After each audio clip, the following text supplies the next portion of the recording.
Bonjour et bienvenue à notre deuxième épisode de I Speak English with Steph. Et aujourd'hui, Liv. Alors Liv, c'est ma petite deuxième, elle a 8 ans.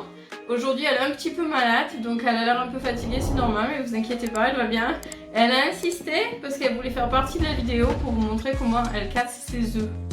Alors aujourd'hui, ce que je vais faire, c'est que je vais vous dire les mots en anglais et Liv va les répéter, comme ça vous entendrez sa prononciation aussi.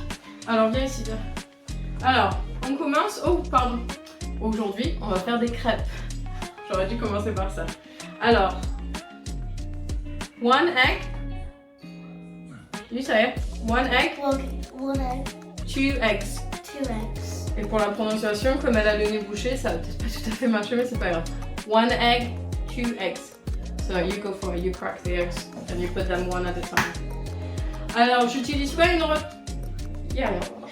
J'utilise pas une recette de crêpes traditionnelle, je suis à la louche. La recette que ma mère m'a donnée, 3 cuillères à soupe de farine pour un œuf.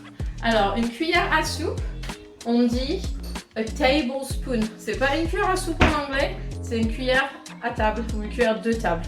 À la différence, la cuillère à café en anglais, j'aurais dû regarder au bon endroit, pardon. La cuillère à café, pour nous, en anglais, c'est une cuillère à thé, a teaspoon. Donc je répète, tablespoon, teaspoon. La plupart des mots en anglais, si je me trompe pas, la plupart des mots pour des noms, des choses communes, on va dire des noms propres, sont neutres. Donc il n'y a pas de masculin, il n'y a pas de féminin. Alors la farine, c'est flour. À ne pas confondre avec la fleur qui se prononce pareil, flour. Mais flour, cette farine-là, c'est F-L-O-U-R. Donc je vais mettre 3 cuillères à soupe, 3 tablespoons.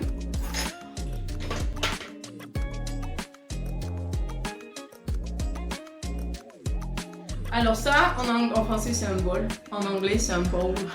Donc c'est pas très différent, ça reste pareil. Et ça, comment on dit en anglais? Whisk. Whisk. Alors, à pas confondre avec Whiskas pour le chat. Alors, si vous connaissez la marque de pâté pour chat Whiskas, ça vient du mot Whiskas. Et Whiskas, c'est les moustaches. Et ça, c'est pas Whiskas, c'est whisk. Whisk. Et le verbe pour dire mélanger, on dit to whisk. Alors, tiens, vas-y. Attends 2 minutes, laisse-moi m'aduler. Tiens le bol. Tiens-le. Voilà. Alors le lait en anglais, c'est milk.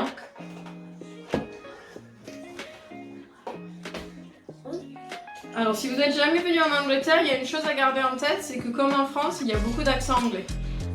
En France, on a l'accent du sud, l'accent du nord, l'accent pointu, machin, plein de fin. En Angleterre, il y a beaucoup d'accents et comme il y a moins de terre, j'ai l'impression qu'on a besoin d'aller moins loin pour trouver un nouvel accent. Donc mon accent, forcément il est français, mais il y a un peu aussi d'accent de Birmingham qui s'appelle le Brummie accent.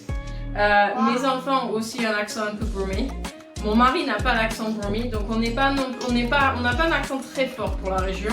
Mais les petits ont quand même, quand ils vont à l'école, et les professeurs et tout ça, tout le monde est de la région, donc ils ont pris un peu l'accent de la région, c'est normal.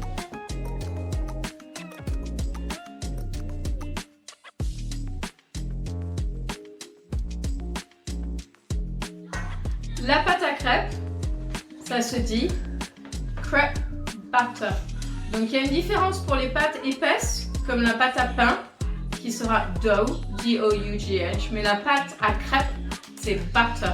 Et c'est le même mot pour, vous savez, quand vous mettez le poulet dans le mélange avec l'œuf et la farine, et après vous faites frire, c'est pareil, c'est batter. Alors, Liv va mettre un peu d'huile dans la pâte, et l'huile, c'est oil. O-I-L. Oil. Vas-y.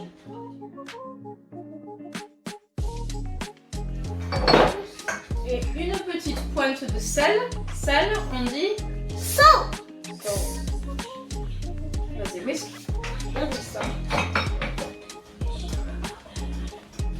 Et enfin, une petite pointe de sucre. Sucre, on dit Sugar. Sugar. Alors c'est un S, mais ça se prononce sugar. Alors maintenant qu'Elive a fini la pâte, c'est moi qui vais faire cuire, donc elle va nous laisser. Ça, la plaque de cuisson, ça s'appelle hob, H-O-B. La poêle, c'est très chaud. Tu dis c'est chaud? C'est C'est chaud. c'est chaud. C'est chaud. La poêle, on dit pan, P-A-N. Pan, P-A-N. Pan. Ok. Merci de nous avoir aidés. À bientôt. Au revoir. Au revoir.